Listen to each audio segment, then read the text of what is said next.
Walt Disney's DuckTales, The Secret City Under the Sea.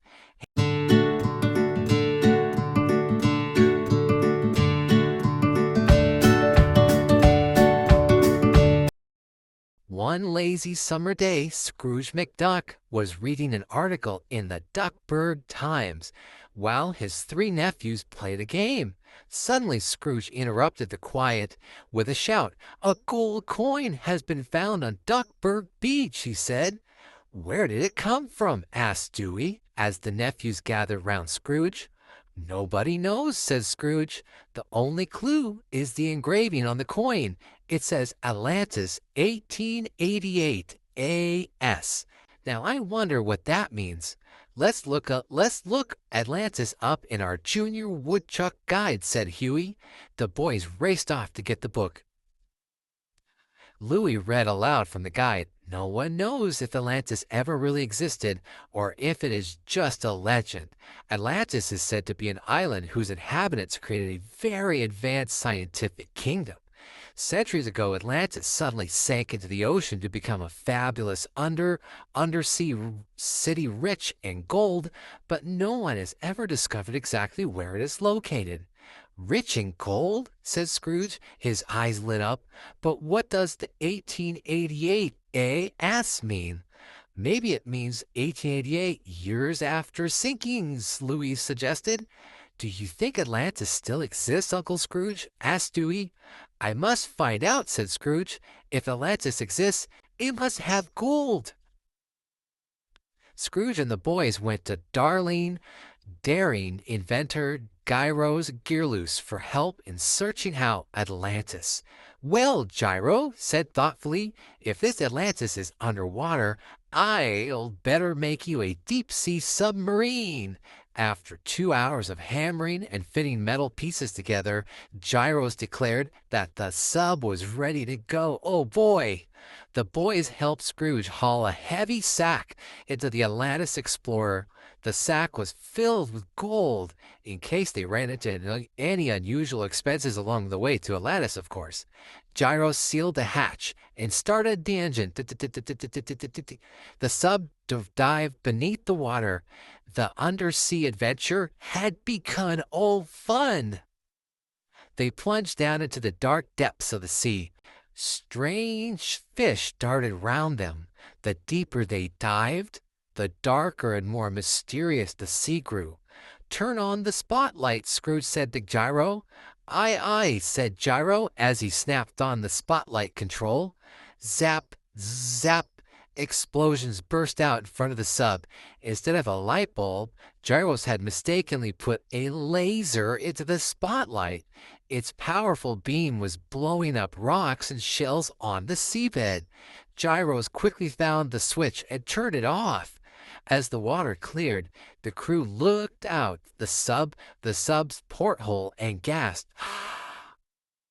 It was Atlantis, the famed city of ancient legend lay there, glowing under a giant clear dome that rested on the sea floor. Inside the dome was a fantastic and glorious world. Wow! Gyros guided the sub into an airlock. They all climbed out of the sub and passed through the airlock into the city. Scrooge ran ahead of the others. He saw glittering piles of gold all around. He rushed from one pile to the other, shouting, "Gold! Genuine gold!" Suddenly, two burly ducks in uniform commanded, "Surrender all aliens!" "Surrender," said Scrooge as the two guards yanked him away from a pile of gold. "Why do we have to surrender?" "Be quiet. You are now King Laud's prisoners," one guard said as he confiscated Scrooge's bag of gold. They were taken to King Laud's palace. The king held up Scrooge's bag of gold.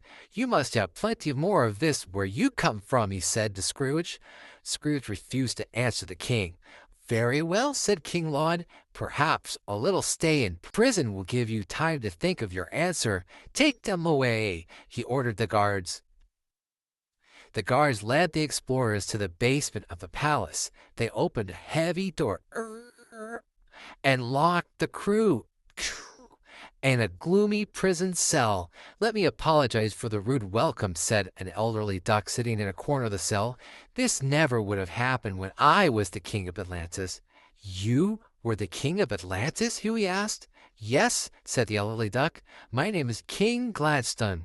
When he told them the amazing story of his ancient city under the sea. Thousands of years ago, said King Gladden, began, Atlantis sank beneath the sea. Luckily, there were brilliant scientists who discovered a way to make artificial air by using pure gold and underground elements and underwater elements. This machine here produces all the air for Atlantis. In order to maintain the air-making process, we Atlanteans must keep mining gold. King Gladden continued, only the king was trusted with the secret air-making formula. During my rule, a man in Laud captured me one night and hid me in his cell. The Atlanteans thought I was dead. Laud said that he had the air-making formula, so they had to name him king. Then evil times began for Atlantis. Now King Laud makes everyone work harder and harder searching for gold. King Gladden said sadly he wanted more gold for himself to make gold crowns and jewels, and he leaves just enough so that we can keep breathing. But I have refused to give him the secret formula, which is why he keeps me alive. I am the only person in the world who knows how to run this machine. I wish we could help you, said Scrooge, but there doesn't seem to be any way out of this place. I know, said King Gladden, but I'm afraid King Glod would soon use up all the gold and our city will be destroyed. Suddenly Scrooge had an idea. Maybe Gyro's spotlight on the sub can help us, he said. But it's not really a spotlight, Uncle Scrooge, said Louie. It's a laser. Yes, said Scrooge, but King Lot doesn't know that. Then Scrooge banged on the door, bang, bang, bang, bang, bang, and called to the guards, oh, guards! Tell King Laud that I'm ready to get the gold he wants, Scrooge said. The guards rallied the message to King Laud, and then they returned for Scrooge. You may go and get the gold, the guards said, but the rest of your crew shall remain here as hostages until you return. Scrooge guided the sub out of the airlock. As soon as the sub was in the water, Scrooge switched on the laser. Zzz, zzz, zzz. He aimed the penetrating beam on the giant dome over Atlantis. Zap! Zap! The beam burned a hole in the dome. The dome is leaking, cried the Athenians. Everyone panicked and began to run away.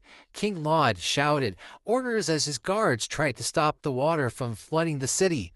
While the guards were busy repairing the leak, Scrooge sneaked the sub back into Atlantis. Scrooge dashed back to prison. He found the key to the cell and opened the door, releasing Gyros, the nephews, and a grateful King Gladden. Now we must capture King Laud, and save the people of Atlantis, said Scrooge. Follow me, boys. As they walked toward the palace, the crowds went wild. Look, cried someone, it's King Gladden. He's alive. When all the Atlantis saw their beloved former king, they cheered, yay, yay. Then they overpowered King Laud and his guards and threw them in prison. After making sure the leak was repaired, King Gladden mounted his gold throne. How can I ever thank you? He asked Scrooge with a big grin. Scrooge looked at the piles of gold nearby. Oh, I'm sorry, Scrooge, said King Gladden, but we need our gold in order to keep breathing. You understand, don't you? Scrooge nodded his head, yeah, as his own bag of gold was returned to him. Back in Duckburg, Scrooge stared at his sack of gold. This is all I have to show for all that trouble, and it's the gold I already had. But we did have an exciting adventure, Uncle Scrooge, said Dewey. And we rescued the people of Atlantis from King Laud, added Huey. We certainly did, Scrooge agreed. And that's the best reward ever.